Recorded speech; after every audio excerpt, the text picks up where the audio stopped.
안녕하세요. 저는 이현봉입니다. 인공지능을 천천히 느긋하게 얘기해 봅시다. 이 얘기가 분량이 얼마나 될지 그리고 일정이 어떻게 될지는 저도 정확히 모르겠습니다. 첫 번째 테마는 실용으로 생각을 하는데요. 인공지능의 머신러닝이 많이 쓰이는 예측 분석을 먼저 얘기하려고 합니다. 책을 쓸 건데요. 여기에 An Introduction to Statistical Learning이라고 하는 책을 쓸 겁니다. 데이터 사이언스는 머신러닝을 많이 쓸 수 있는 분야입니다. 그리고 이 책의 목표와 같이 이 예측 분석 과정을 이공계열을 나오지 않은 사람들이 공부해서 수학을 많이 쓰지 않고요. 실무에 적용할 수 있게 얘기를 하렵니다. 실습이 꽤 많은데요. 파이썬을 쓸 겁니다. 그리고 또 교재에 없거나 간단히 다루어진 자동화, 하이퍼 파라미터 튜닝, 앙상블링, regularization, gradient descent, 그리고 또 만들어진 모델을 어떻게 배포할 것인가에 관한 배포를 다루겠습니다. 신호 처리나 그리고 시계열, 그리고 신경망, 딥러닝은 다루지 않습니다. 그리고 이 실습의 주요 부분이 이미 GitHub에 올라가 있습니다. 여기에 가시면은 실습을 어떻게 될 것인가 감을 잡을 수 있습니다. 실제 여기에 있는 내용보다는 좀 더 많이 그러나 천천하게 그리고 넓고 깊게 실습을 할 것입니다.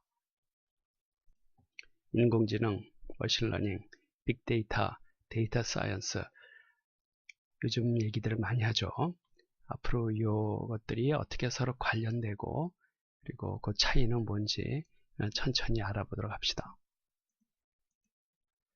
인공지능, 이 친구가 월터인가요? 데이비드인가요? 좀 섬뜩한 친구네요. 왜 이렇게 인공지능이 좀 섬뜩하게 이렇게 영화에 나오는지 잘 모르겠습니다. 인공지능이 무엇인가 하는 것을 위키에서 보니까 reasoning, 문제 해결, 그리고 지식 표현, 계획, 학습, 자연어 처리, 인식 이런 것들이라고 그렇게 얘기를 합니다. 이런 것들이 다 인공지능에서 다루는 분야라는 것이죠. 또 여기 보게 되면은 creativity, general intelligence, general intelligence는 전에는 strong AI라고 불렀는데 사람과 같이 그냥 이런 보편적인 지능과 감정을 이런 보이는 그런 것을 의미하거든요. 이런 것을 하게 되면 이 앞에 것도 다 할 수 있어야 되겠죠. 현재 작년에 우리가 알파고에서 보았듯이 인공지능이 이 정도를 하고 있습니다. 그리고 이거는 구글에서 또 그리고 우리나라에서도 많이 하는 자율 차네요. 자율운전 차네요. 이런 게 정말 되면은 정말 엄청난 영향이 있을 것 같습니다.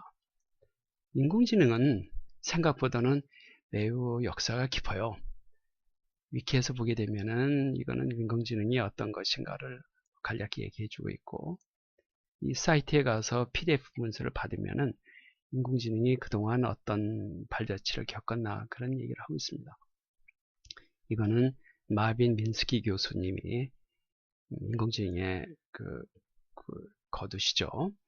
작년에 돌아가셨는데 그분이 61년도 즈음에 인공지능을 하려면은 어떻게 해야 되겠는가 그러면서 인공지능의 또 분야가 뭔지 말씀하고 계십니다. 탐색, 패턴 인식, 또 여기도 또 학습이 있네요. 학습, 계획, 그리고 인덕션. 이 사이트는 우리가 보통 러셀 앤 노르빅 책이라고 하는 유명한 인공지능 책이 있는데 그 책의 한 저자이신 스튜어트 러셀, 지금 현재 버클리 대학의 교수님이십니다. 그분이 유지하시는 인공지능 책에 관한 내용을 담고 있는 사이트입니다. 자료가 참 많습니다. 머신러닝, 기계학습, 인공지능의 한 분야로 컴퓨터가 학습할 수 있도록 하는 알고리즘과 기술을 개발하는 분야를 말합니다. 톰 미첼 교수님, 카네기 멜론 대학에 계십니다.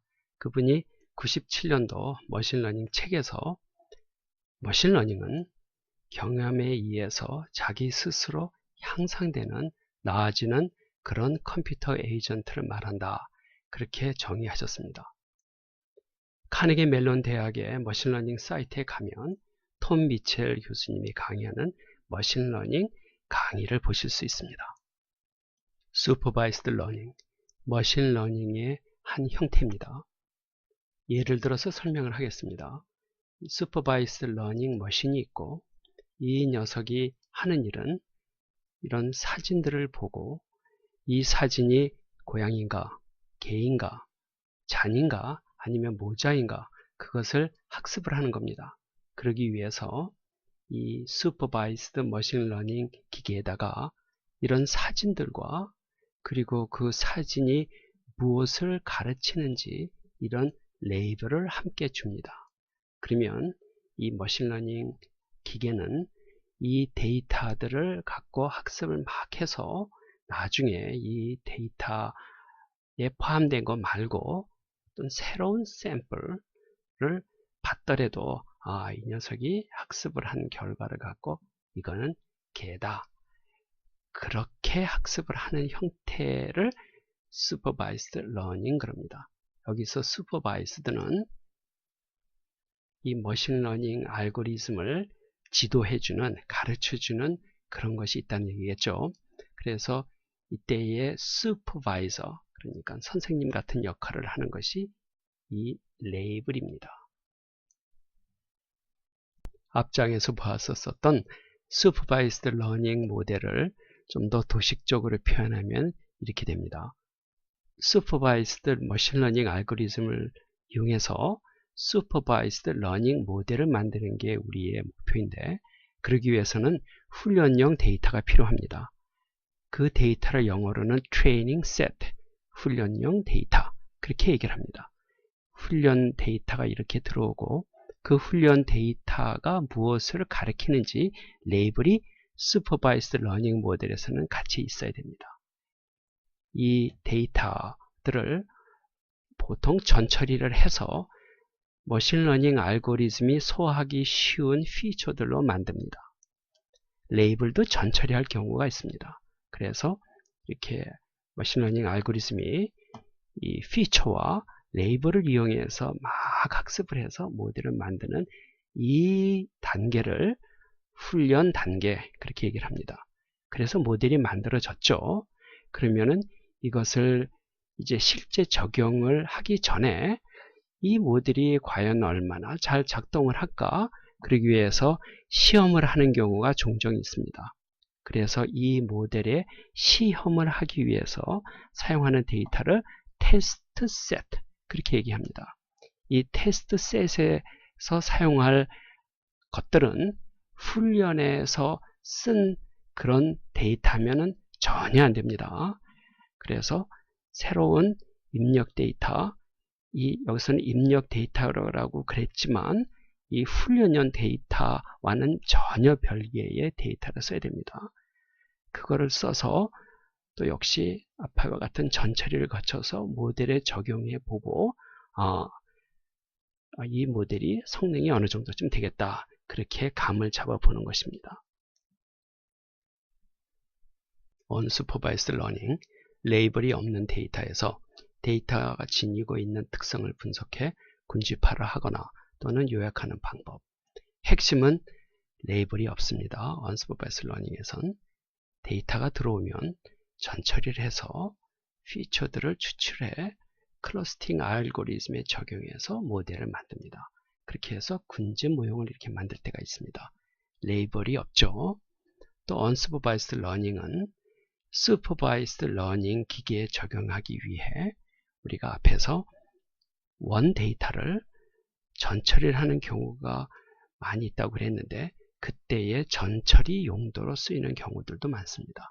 대표적인 것이 Principal Component Analysis, PCA라고 하는 unsupervised learning 방법이 있는데 PCA를 원 데이터에다가 적용하면 데이터 크기가 작아지는 효과가 있습니다. 데이터 사이즈가 작아지면 좋은 점들이 참 많습니다.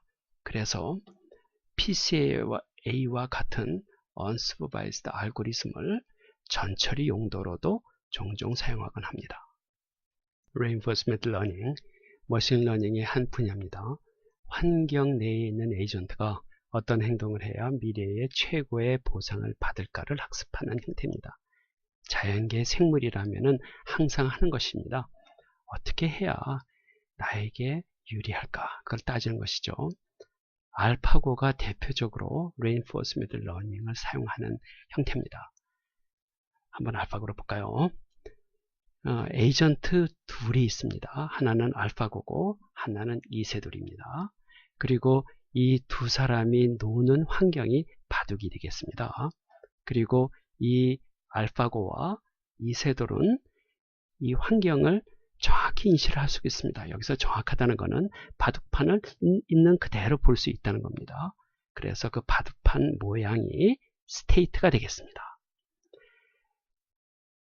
알파고와 이세돌 그 두 에이전트 각각의 최대 목표는 그냥 물론 자기가 이기는 겁니다. 그게 최고의 보상입니다. 그런데 그 중에 일련의 행동을 계속 해야 됩니다. 그 행동은 돌놓기가 되겠죠.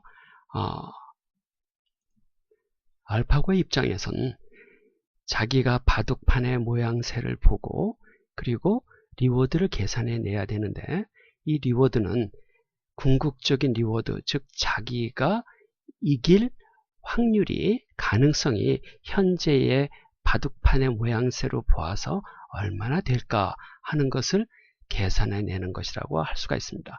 이게 쉽지가 않은 것이 내가 돌놓기를 하게 되면 이세돌이 또 역시 나의 돌놓기에 반응을 해서 자기가 또 역시 돌놓기를 할 텐데 그런 모든 것을 감안을 해서 리워드를 계산해 내야 되는 것이죠. 즉 이때 리워드는 자기가 궁극적으로 이길 수 있는 확률을 계산해 내는 리워드라고 생각할 수 있습니다. 그래서 알파고의 주요한 Reinforcement Learning의 구성 요소는 어떻게 하면은 이 리워드를 제대로 계산해 낼 수가 있을까? 그리고 그 리워드에 따라서 내가 다음 돌놓기를 어떻게 해야지 유리하게 이 환경을 가져갈 수 있을까? 그 돌놓기는 policy에 해당되는데요. 그것을 학습하는 것입니다. 알파고는 그나마 나은 것이 리워드를 그때그때 바둑판의 모양을 보고 추측해낼 수가 있는데요. 많은 경우에 또 Reinforcement Learning에서는 이 리워드 신호를 그때그때 받지 못할 경우들도 있습니다. 그럴 경우에는 내가 일련의 행동을 해야지 리워드 계산이 될 때가 있는데 그럴 때의 문제는 내가 일련의 행동을 했는데 그것들 중에서 어떤 것이 현재의 내가 지금 계산해낸 리워드에 영향을 더 미쳤는지 그런 걸 파악하기가 쉽지가 않다는 것이겠습니다. 그래서 Reinforcement Learning이 어렵습니다. 최근에 딥러닝을 적용해서 Reinforcement Learning이 많은 진보가 있을 것이라 기대를 하고 있습니다. 데이터 사이언스는 스태티스틱스 통계, 머신러닝, 데이터베이스, 시각화 기술을 사용해서 좀 더 고급 분석, 알고리즘적인 분석을 지향하는 분야입니다. 예측 분석은 데이터 사이언스에서 사용하는 여러 기술들을 써서 예측을 해보려고 하는 것입니다. 데이터 사이언티스트가 많이 하는 일이죠. 머신러닝, 데이터 사이언스, 예측 분석, 헷갈릴 수 있는데요. 이것들의 공통점은 머신러닝 알고리즘을 많이 사용합니다. 인공지능 머신러닝을 하는 사람과 데이터 사이언스를 하는 사람의 차이가 좀 있는데요. 인공지능 머신러닝 하는 사람의 그런 암묵적인 그 희망이나 목표는 좀 자동적인, 자율적인, 좀 기계적인 그런 것입니다. 무슨 말인가 하면 자동적으로 동작하는 똑똑한 에이전트를 만들어서 그 녀석이 자기 스스로 환경을 인식하고 판단해서 행동토록 하는 것이 목표고, 반면에 데이터 사이언스 하시는 분들은 아무래도 그 사람 측면을 많이 생각을 하십니다. 그 사람이, 데이터 사이언티스트가 데이터를 분석해서, 그 분석한다는 말은 그 분석의 목표가 뭐지? 그리고 데이터를 잘 수집해서, 그리고 또는 데이터를 좀 탐색도 하고, 그리고는 물론 데이터를 갖고 모델을 만들어서 그 모델을 이해하고, 그리고 그 모델의 결과를 사람들한테 알려주고 또 설득을 해서 그 목표를 달성하는 것이 그 주안점인데 비해서 머신러닝이나 인공지능 하시는 분들은 그 자동적으로 어떤 움직이는 기계를 만드는 것을 생각들 합니다. 지금까지 예측 분석을 4번 강의했는데요. 그중 3번은 R로 했고, 그럼 마지막 거를 파이썬으로 했습니다. 데이터 사이언스나 통계에는 R이 더 나은 선택이라고 생각합니다. 배우기도 쓰기도 정말 쉽고요. 라이브러리 많고 시각화 정말 좋고요. 반면에 파이썬은 R보다 그런 점에서 조금씩 더 쓰기 불편합니다. 반면에 파이썬은 R보다는 더 완전한 언어이기 때문에 프로그래밍을 하시던가, 가령 클래스를 짜던가, 또 나중에 인공지능을 할 때도 좀 더 유리합니다. 제 경우에는 R하고 파이썬을 처음에는 같이 쓰다가 몇 년 전부터는 파이썬을 쓰고 있습니다. 다음 3장의 슬라이드는 데이터 분석 프로젝트를 어떻게 접근해야 되나 하는 내용입니다. 특별한 내용은 없고 상식적인 것들이기 때문에 그냥 읽어보세요. 그것도 데이터 분석 프로젝트에는 여러 이해 당사자들이 있고, 특히 데이터 사이언티스트는 이런 사람들의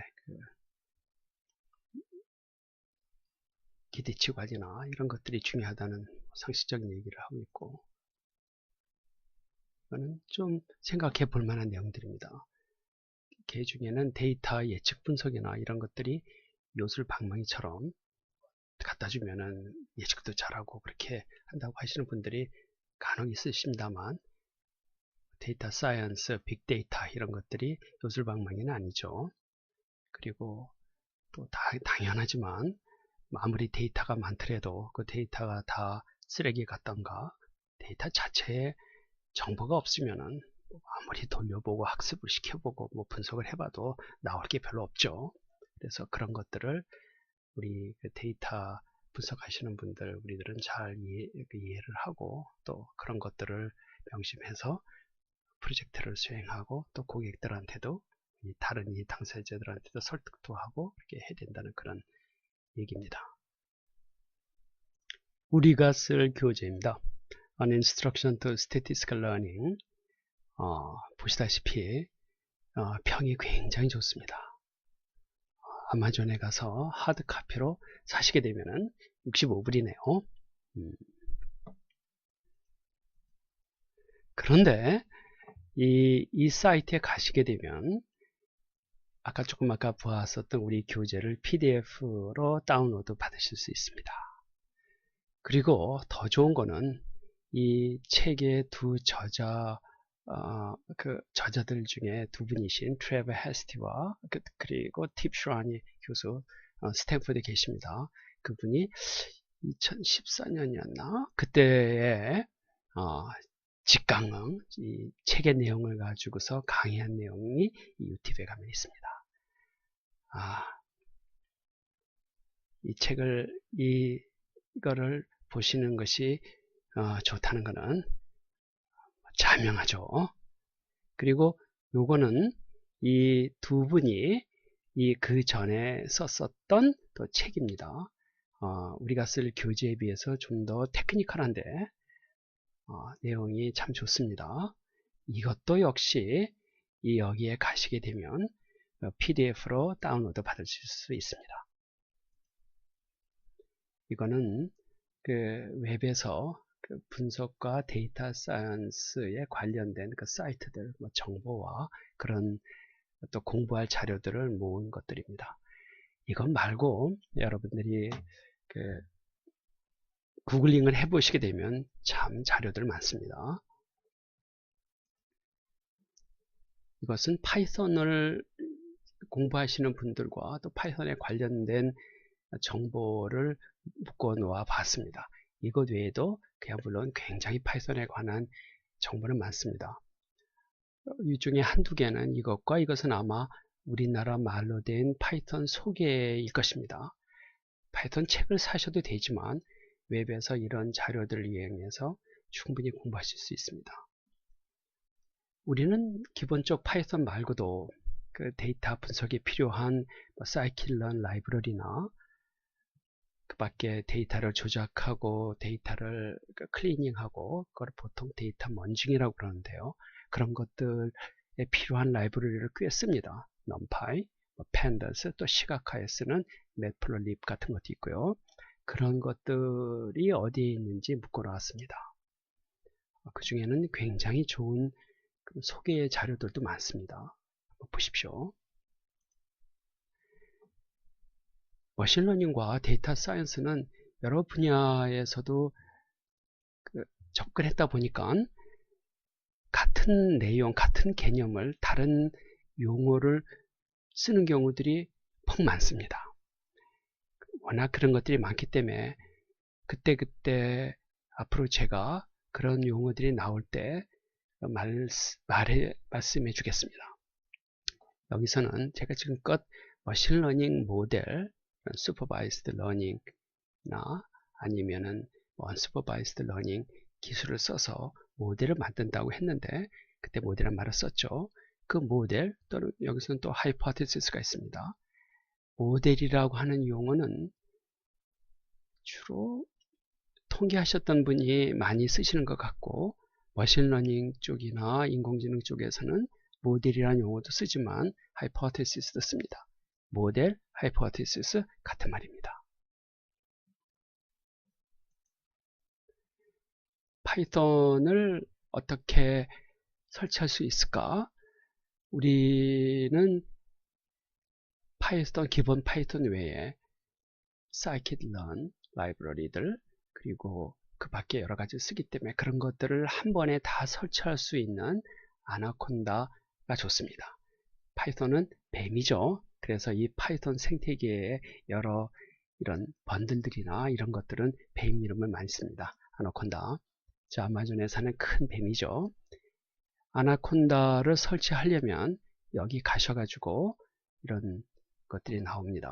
이거는 지금 윈도우의 예를 들은 건데 리눅스 그리고 맥도 대동소이합니다. 이것을 설치하시게 되면 우리가 쓸 파이썬 라이브러리들이 다 함께 깔립니다. 가셔서 설치하시면 되겠습니다. 보시고 그리고 읽어보시면 되실 것 같고 그리고 우리가 실습을 주피터 노트북에서 할 겁니다. 개발 환경인데요. 전에는 주피터 노트북을 아이파이썬 노트북 간단히는 노트북 그럽니다. 아나콘다를 설치하시면 주피터 노트북이 자동적으로 깔립니다. 그러시면 이제 명령창에 가셔가지고 이렇게 주피터 노트북을 치고 엔터 하시게 되면 이런 창이 뜹니다. 웹 브라우저에서 뜨는데요. 여기서 이제 여러 가지 파이썬 실습을 할 수가 있죠. 앞으로 우리가 실습을 하면서 조금씩 주피터 노트북에 대해서도 이 언급을 하겠지만 웹에 가셔서 주피터 노트북이나 아니면 우리나라 말로 그 주피터 노트북 치시게 되면 많은 자료들이 뜰 겁니다. 공부하시면 되겠습니다.